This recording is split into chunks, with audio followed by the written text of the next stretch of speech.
안녕하십니까. 한반도 안보 전략연구원 미국 연구실장 김완규입니다. 지난 2월 13일 한국 시간으로는 2월 14일 미 상원이 트럼프 전 대통령에 대한 탄핵안을 부결시켰습니다.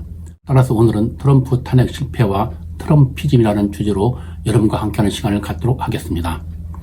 미 상원은 2월 13일 한국 시간으로는 2월 14일 트럼프 전 대통령은 내란 선동 혐의에 대한 탄핵 심판 표결에서 찬성 57, 반대 43으로 부결시킴으로써 트럼프는 내란 선동 혐의에서 벗어나게 되었습니다. 트럼프 탄핵을 위해서는 정원 100명인 상원 의원 3분의 2 이상인 67명이 찬성을 해야 하나 민주당 상원의원 50명, 전원과 공화당에서는 7명만이 탄핵에 찬성하여 유죄 판결에 필요한 정족수에 매달함으로써 부결된 것입니다. 이러한 트럼프 탄핵 무산은 이미 예상된 것이었습니다. 지난 1월 26일 하원에서 트럼프 탄핵안이 상원에 송부되자 랜드폴 공화당 상원 의원이 이미 퇴직한 대통령을 탄핵하는 것이 헌법에 맞는 것인지에 대해서 표결에 붙였는데 합헌에 찬성한 의원이 55명, 위원이라는 의원이 45명이라는 결과가 나옴으로써 탄핵 결정에 필요한 찬성 의원 수 67명에 미달함으로써 이때부터 이미 트럼프 탄핵 무산은 예상되었던 것입니다. 당초 퇴직한 정부 관리를 탄핵하는 것이 법적으로 가능한지에 대한 논란이 있었으나 1876년 3월 당시의 전쟁장관, 지금 말하면 국방장관입니다. 당시의 전쟁장관이었던 윌리엄 벨크냅이 nem수스 혐의로 물러난 뒤 탄핵을 당한 역사적 사례를 들어 트럼프가 대통령직에 물러나서도 탄핵이 가능하다는 것이 헌법학계의 정설이었습니다. 그러나 이러한 학계의 주장에도 불구하고 정치인인 의원들은 기존 학설을 뒤집어버린 것입니다. 당초 민주당은 트럼프 탄핵을 추진할 때 탄핵이 상원에서도 가결될 것으로 예상하였습니다. 왜냐하면 하원에서 탄핵안이 통과될 때 공화당 의원 10명이 탄핵에 찬성했고 또한 공화당 내에서 차기 대선을 노리는 잠룡들이 트럼프를 견제하고 있는 데다 많은 공화당 의원들이 트럼프 대선 불복과 트럼프 열성 지지자들 즉 데캐티드들의 의사당 난입 사태를 민주주의를 파괴하는 행위로 간주하고 있어서 민주당은 충분히 상원에서도 탄핵이 가능하다고 생각했던 것입니다. 그러나 이번 투표로 많은 공화당 의원들이 상원 탄핵 심리 과정에서 비디오 등을 통해 트럼프 데캐트 선동 증거가 명백히 드러나자 트럼프를 민주주의를 파괴하는 멍청한 놈이라고 욕하면서도 여전히 트럼프 눈치를 보고 있음이 드러났습니다. 데캐트들 의사당 난입은 트럼프가 부추겨서 일어났다며 트럼프를 비난했던 맥코넬 공화당 상원 원내 총무는 지역구인 켄터키주에서 공화당원들로부터 대통령의 명예를 더럽혔다는 비난에 시달렸고 또 데캐트들 의사당 난입에 대해 트럼프가 책임을 져야 한다고 트럼프를 비난했던 메카시 공화당 하원 원내 총무도 지역구인 캘리포니아주에서 대통령이 아니라 전 국민이 책임을 져야 한다는 지역구 공화당 의원들의 반발에 직면하는 등 트럼프를 비난하고 하원의 탄핵에 찬성했던 공화당 의원들의 비난과 출당 움직임이 전국적으로 일어나는 것을 보고 트럼프 행태의 부정적 시각을 가졌던 공화당 의원들이 눈치를 보고 몸을 사리고 있는 것이 드러난 것입니다. 이러한 현상에 대해 요나단 바넷 공화당 전국위원회 의원은 공화당 우세 지역의 의원들은 2022년 그러니까 내년이죠. 내년 중간선거 당내 경선에서 승리하려면 데캐티드들의 지지가 필요하고 또한 경업적 의원들은 당락이 종이 한 장 차이로 결정된다는 점에서 데캐티드들의 돈이 절실하기 때문에 트럼프 비위를 건드리지 않으려 한다고 설명하고 있습니다. 더구나 트럼프가 자신의 탄핵을 지지했던 의원들에 대해 2022년 중간선거에서 복수하는 방안을 측근들과 논의하고 있다는 것이 알려지면서 이 공화당 의원들은 더 몸을 사린다는 것입니다. 이러한 트럼프 움직임이 놀란 메카시 공화당 하원 원내 총무는 1월 28일 트럼프가 머물고 있는 플로리다주 마라로고아로 날아가 트럼프와 점심을 함께하면서 트럼프에게 사과하면서 제3당 창당을 자제를 요청하면서 다음 중간선거에서 협력하기로 합의를 하는 등 트럼프 달래기에 나서기도 하였습니다. 여론조사에서도 공화당원들의 트럼프 지지는 좀처럼 꺾이지 않는 것으로 나타나고 있습니다. 1월 19일 발표된 폴리티코 모닝 컨설트 공동 여론조사에서 공화당원 79%가 트럼프를 지지하고 있으며 2월 10일 발표된 이코노미스트 유고브 공동 여론조사에서도 공화당원 87%가 트럼프를 지지하고 탄핵에 반대하는 것으로 나타났습니다. 또한 2월 15일 발표된 퀴니펙 대 여론조사에서는 공화당원 75%가 트럼프가 공화당에서 계속 주 역할을 해주길 바라는 것으로 나타나는 등 공화당원들의 트럼프에 대한 지지가 연연한 것으로 나타났습니다. 그러면 왜 공화당원 사이에서 트럼프 인기가 좀처럼 사그라들지 않는지 그 이유에 대해서 살펴보도록 하겠습니다. 우선 그 이유는 공화당원들의 트럼프주, 즉 트럼피즘에 대한 지지와 공화당을 구성하는 당원들의 구조적 변화가 있다고 하겠습니다. 그러면 제1 원인인 트럼피즘은 무엇인가를 살펴보도록 하겠습니다. 트럼피즘을 한마디로 표현한다면 보통 미국인들의 정서를 응집하여 표출한 것이라고 할 수 있겠습니다. 미국 다수 중산층과 노동자들은 장기간에 걸친 신자유주의와 세계화 그리고 세계 금융위기를 겪으면서 빈부격차의 확대, 중국 및 중남미 등의 저가 상품의 쇄도와 저임금 노동력의 대량 유입, 그리고 일자리 해외 이전 등으로 제조업이 붕괴되고 일자리가 상실되면서 미래에 대한 희망과 기회를 상실하게 되었습니다. 게다가 이민 증가에 따른 백인 정체성에 대한 혼란, 자유주의 패권 전략에 따른 지나친 해외 개입에 따른 피로감 등 이런 것이 섞이면서 절망감에 빠지게 되었고, 그러나 이런 환경을 만들어낸 기득권층들이 전혀 책임을 지지 않고 월가에서 수백만 달러 연봉을 책임가는 데 대해서 분노를 느끼고 있었습니다. 이러한 대표적 구체적 예를 들어보면 애플사를 들 수 있겠습니다. 1990년대 월가 투자자와 이해관계자들은 자신들의 수익을 올리기 위해 기업들에게 임금이 저렴한 중국으로 공장을 이전하도록 압력을 가하였고, 이러한 주주들의 압박에 애플사는 미국 내 모든 생산 라인을 중국으로 이전하고 미국 내에 있는 모든 생산 라인을 폐쇄하였습니다. 그리하여 미국의 많은 백인 노동자들이 일자리를 잃게 되었습니다. 또한 모건 스탠리사는 중국 국영기업들의 로비스트가 되어 두둑한 수입료를 받고 중국 국영기업을 위해 월가 및 미국 정가에서 중국 기업에 유리한 환경을 조성하는 로비를 하였고, 이러한 결과 1993년 백악관의 국가경제위원회가 설치되게 되었습니다. 그리고 백악관 국가경제위원회는 역대 정부에서 월가 출신들로 채워져 보통 미국인들의 고통을 외면한 채 기득권층들의 이익을 대변하는 정책을 추진해왔습니다.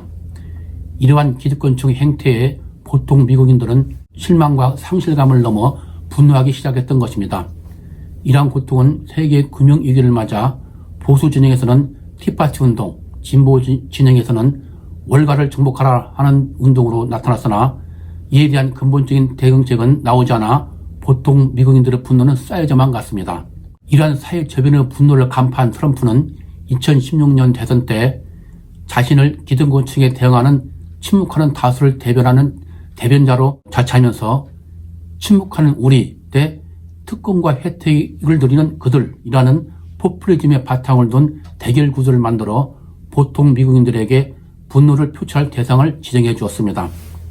그리고 트럼프는 미국 국민들이 겪는 문제의 원인을 모두 자유무역과 세계화, 불법 이민자, 과다한 안보 부담 등으로 귀결시켰으며 미국의 옳은 규칙과 가치라는 명목하에 보통 미국인들의 고통을 외면한 채 미국의 부를 해외에 퍼나르는 기득권층을 맹렬히 비난하였습니다. 따라서 트럼프 주는 이러한 트럼프 세계관과 백인 중산층과 노동자들의 정서를 응집하여 표출한 것이라고 하겠습니다.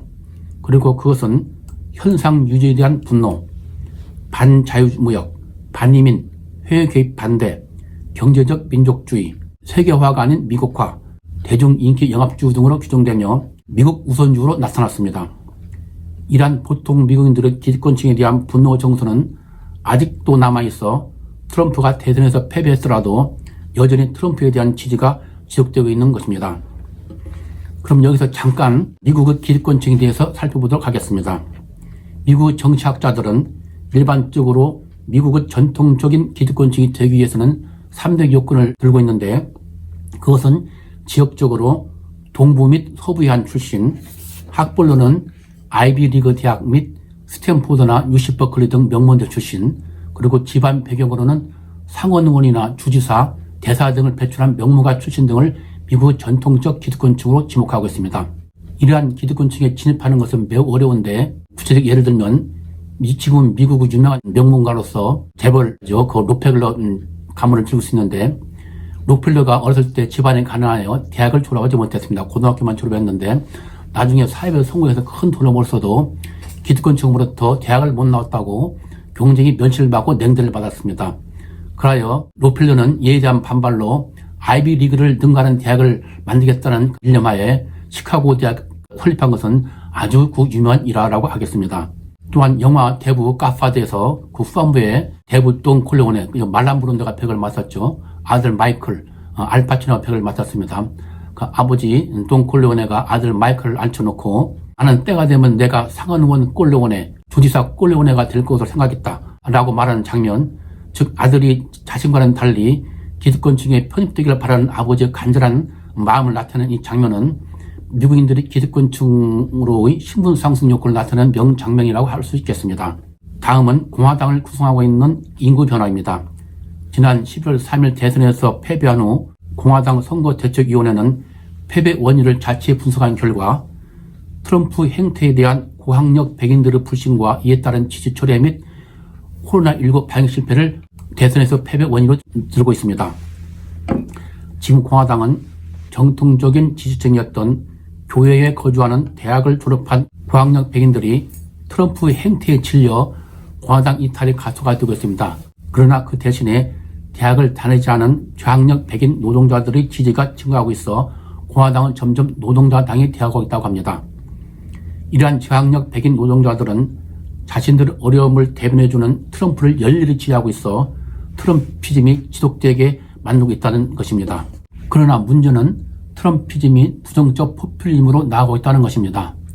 에이든 필러 헤리티지 재단 미국 정치 수석 연구원과 존 엘드리치 뉴크대 정치학 교수 등 전문가들은 트럼프가 트럼피즘을 보통 미국인들의 정서를 해결하기 위한 제도화를 추구하는 발전적 방향으로 나아간 것이 아니라 자신의 정치적 이익을 위해 증오심을 부추기고 편가르기를 통해 분열을 조장하는 개인화를 추구함으로써 민주주의의 정면 배치하는 방향으로 나아갔다고 평가하고 있습니다. 민주주의 핵심 도덕성은 공동체에 대한 책임, 이웃의 안녕에 대한 적극적인 관심, 법의 지배 수호, 타인의 권리와 품위를 존중하는 것, 정부기관의 간섭으로부터 온전함 등이나 트럼프는 이와는 정반대로 이성보다는 감정우선, 전문가와 전문 지식 무시, 자기 편 아니면 무조건 사회적 경제적 악으로 몰아가기, 거짓말을 밥 먹듯이 하고 음모론을 퍼뜨리며 법을 지키지 않고 정치적 질서를 뒤집는 것을 찬양하는 등 시민적 야만주, 즉 시빅 바바리즘으로 나갔으며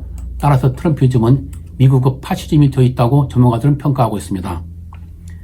이러한 트럼피즘에 대해 공화당 의원들은 트럼프 눈치를 보느라 몸을 사리면서도 트럼피즘 우선 당장 표를 얻는 데는 유리하나 장기적으로 볼 때 트럼피즘이 공화당을 망치고 미국 민주주의를 파괴하는 악성 종양과 같다는 우려를 하고 있으며 따라서 트럼피즘을 대처할 수 있는 책임을 질주하는 보수주를 재건해야 한다는 소리가 트럼프를 탄핵한 의원들 사이에서 지금 나오고 있습니다.